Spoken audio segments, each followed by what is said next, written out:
नहमदु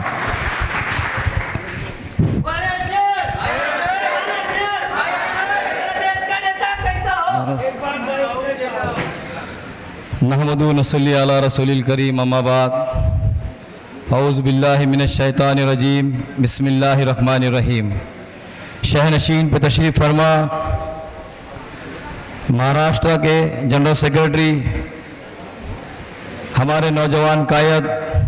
जनाब समीर साजिद बिल्डर साहब, काका साहब काकड़े साहब, ज़िला अध्यक्ष पश्चिम सलीम सागवान साहब, नायब ज़िला सदर शमशेर लाला साहब, ज़िला समवायक कृष्णा जादव साहब, ज़िला कोऑर्डिनेटर फैज़ान लाला साहब और उमरखेड़ के शहर सदर अफसर साहब, तालुका सदर शाबुद्दीन कुरैशी साहब, इसी तरह दिगर तालुका जात से आए हुए ढांडकी से जो हमारे ज़िम्मेदार है शादुल साहब, मुन्ना भाई, आर्मी से आए हुए हमारे आरिफ साहब, डिगरस से आए हुए हमारे इनायत पठान साहब, मोइस साहब, नेर से आए हुए हमारे अरबाज साहब और यहाँ पर बैठकर सुनने वाले तमाम ही नौजवान बुजुर्गों, दोस्तों, अजीज़ साथियों, फुर्सत शहर से आए हुए हमारे अमजद साहब, आप तमाम इस बात को जानते हैं कि आज का जो ये प्रोग्राम रखा गया है, ये प्रोग्राम हमारे नौजवान कायद जनाब समीर साजिद बिल्डर साहब की आमद पर एक कार्यकर्ता मेड़ावा हमारी रिक्वेस्ट पर रखा गया है। इनका जो प्रोग्राम था वो प्रोग्राम नागपुर का था। फिर जब नागपुर जा रहे हैं तो रास्ते में हमने इनसे इजाज़त लेकर एक ही दिन के अंदर ये उमरखेड़ के अंदर प्रोग्राम तय किया ताकि हमारे नौजवान कायद हमारे इस सरजमीन के ऊपर आ सके और हमसे मुखातिब हो सके। मेरे दोस्तों, मेरे बुजुर्गों, मेरे नौजवान साथियों, आप तमाम जानते हैं कि शहर उमरखेड़ मजलिस इत्तेहादुल मुस्लिमीन का एक गढ़ है और इंशाअल्लाह सुम्मा इंशाअल्लाह इस गढ़ को चाहे बातिल ताकत जितनी भी ताकत लगा दे, अगर इंशाअल्लाह आपका साथ रहेगा तो इस गढ़ को कोई हाथ नहीं लगा सकता। मैं आप तमाम के बीच में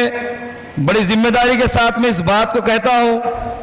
कि मजलिस इत्तेहादुल मुस्लिमीन 2016 के अंदर जितनी मजबूत थी, अल्हम्दुलिल्लाह सुम्मा अल्हम्दुलिल्लाह मजलिस इत्तेहादुल मुस्लिमीन आज 2025 में उससे कई ज़्यादा मजबूत है। उसकी वजह यह है मेरे दोस्तों, 5 साल 8 साल आपके दरमियान में आपने देखा कि हमने काम किया। जब कभी शहर के हालात ख़राब हुए तो सबसे पहले हमने अपने सीनों को आगे किया। लोग बदनाम कर रहे हैं कि जातिवादी पार्टी है, लेकिन आपने इस 8 सालों के अंदर देखा कि कई ऐसे सारे मुद्दे इस शहर के अंदर आए जो जातिवाद को बढ़ावा देने का मामला था, शहर के अंदर दंगा और फिसाद करने के मामला थे। उस वक्त में हमने हमारे नामों को पेश किया और शहर के मामला को ख़त्म किया। कई ऐसे मामला आए। तबरेज़ अंसारी का जो मामला इस शहर के अंदर आया, तबरेज़ अंसारी के मामले के वक्त में समीर साजिद बिल्डर साहब हमारे हिंदू भाइयों को भड़काया गया और भड़काने के अंदर उन्होंने सारे शहर को बंद कर अपनी दुकान और कारोबार को बंद कर पुलिस स्टेशन के अंदर जाकर बैठ गए और कहा कि ये मौलाना लोगों ने जो एहतजाज किया, इन तमाम को अरेस्ट करिए जब तक हम अपने शहर को चालू नहीं होने देंगे। उस वक्त में एसपी साहब जो थे, राजकुमार साहब, पीआई साहब थे, उनका फ़ोन मुझे आया और कहा कि देखो हिंदू समाज के लोगों की डिमांड ये है कि मौलवी लोग जिन्होंने ये एहतजाज किए उनको आप अरेस्ट कराइए, उनके ऊपर केस दर्ज करिए, जब हम अपनी दुकानों को खोलेंगे और गांव को चालू कराएंगे। उस वक्त मैंने कहा था उस वक्त के पीआई साहब अनिल किंगे साहब से कि साहब आप मौलाना की बात कर रहे, हम तो मौजन की भी हाथ लगाने नहीं देंगे आपको, चाहे आपसे जो होता हो कर लो। उसके बाद में मैं अकेला पुलिस स्टेशन के अंदर गया और साहब से कहा कि देखो हम अपने आप को नाम को पेश करेंगे, अगर जमता है तो केस हमारे नाम पर कीजिए, इसके अलावा आपसे हम दूसरा काम नहीं कर सकते। अगर आप 2000 का मजमा लाए तो मैं 4000 का मजमा लाकर बिठाऊंगा और होने दो गाँव का जो होता है। यह मजलिस की ताकत है मेरे दोस्तों। शहर के जब भी हालात खराब हमने आपको पेश किया, वार्डों के अंदर काम जितने हमसे हो सके उतने हमने काम किए। हम लोग नए थे समीर साहब, कभी हमने राजकारण को देखा नहीं, ना हमारे परिवार से कोई राजकारण के अंदर है, लेकिन ये उम्मत की खिदमत के अंदर हमने अपने नामों को आगे किया। जब कभी मामला आए शहर के अंदर हालात के, उस वक्त में हमने अपने नामों को आगे किया। रही बात के डेवलपमेंट की बात, तो हम लोग तो नए थे, 5 लेडीज 3 जेंट्स थे उसके अंदर, लेकिन जितना काम कर सकते थे उतना किए। लोगों ने बहुत बहकाया मेरे दोस्तों, आप जानते हैं मेरे भाई, 2 साल कोरोना के अंदर चले गए हमारे, 2 साल कोरोना में गए, 3 साल के अंदर जितना काम हो सका उतना हमने काम किया। लेकिन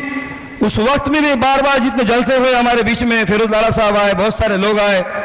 उस वक्त में भी बार बार मैंने ऐलान किया, और आज भी मैं ऐलान कर रहा हूं समीर साजिद बिल्डर साहब के सामने से, कि मेरे भाई हम कूली नहीं है, हम रोजगार मजदूरदार नहीं है। आप में से अच्छे अच्छे लोग आओ, हम अपना पद को त्याग कर देंगे, आपके पीछे खड़ेंगे ना आपको आगे करेंगे, आप इस कारवा को लेकर चलो, हमको जरूरत नहीं है इसकी, हम कब तक चलाएंगे इसको। आप में से आगे आइए। मैं इस जलसे के जरिए, इस कार्यकर्ताओं मेड़ाओं के जरिए, मेरे जो कांग्रेस में भाई है, राष्ट्रवादी में भाई है, अब कांग्रेस और राष्ट्रवादी की हवा यहाँ से निकल गई, निकली नहीं निकली मेरे भाई, निकली कि नहीं निकली। मैंने कहा था बाबा ढोंगरे पीर रहमतुल्लाह अलैह की जो मजार पर जिसने बेहुरमती करा था, उस जलसे के अंदर कहा था मैंने इनके गार्डन के अंदर, कि जो लोग उसके पीछे भाव भाव बोल के घूमते, इंशाअल्लाह सुम्मा इंशाअल्लाह आने वाले इलेक्शन से पहले उसके अंदर ऐसा हाल करूंगा, उसका ऐसा हाल करूंगा, और भाव को बहन बना के छोड़ूंगा। और आज बहन बनाया कि नहीं बनाया बताओ। वो कांग्रेस का सर्वा जो भाव था, आज तुम यकीन से अल्लाह को हाजिर नाजिर जानकर अपने ईमान से कहो, वो भाव को आज बहन बना कि नहीं बना बताओ। बना ना मेरे भाई। वो इसलिए बना मेरे भाई कि आपके अंदर, हमारे अंदर इत्तेहाद है, और इत्तेहाद ही सबसे बड़ी ताकत है। अल्लाह के नबी सल्लल्लाहु अलैहि वसल्लम ने इज्तिमाइयत को अहमियत दी है। रहमतुल आलमीन होने के बावजूद अल्लाह के नबी सल्लल्लाहु अलैहि वसल्लम फरमा रहे, मेरा दिल चाहता है जो इज्तिमाइयत को छोड़कर इनफरादियत की बात करे, मेरा दिल चाहता है कि मैं उसके टुकड़े टुकड़े कर दूं। इज्तिमाइयत को बरकत दी अल्लाह के नबी सल्लल्लाहु अलैहि वसल्लम ने। मेरे दोस्तों, बहुत सारे जलसे होंगे, ये तो हमारा अचानक में था, लेकिन आज आपके दरमियान में समीर साजिद बिल्डर साहब है। मैं जो बाहर शहर से हमारे जो ताल्लुक अजात से जो जिम्मेदार हजरात यहाँ पर पहुँचे हैं, उनकी भी खुश ख्वाहिश थी कि अपने शहर के बारे में समीर साजिद बिल्डर साहब से अपनी बातें रखें, और समीर साजिद बिल्डर साहब जो आने वाले इलेक्शन के ताल्लुक से हमको कुछ बातें बताने वाले हैं, किस तरीके से इलेक्शन लड़ना चाहिए, किस तरीके से इलेक्शन लड़ा जाएगा, इन तमाम बातों को आपके दरमियान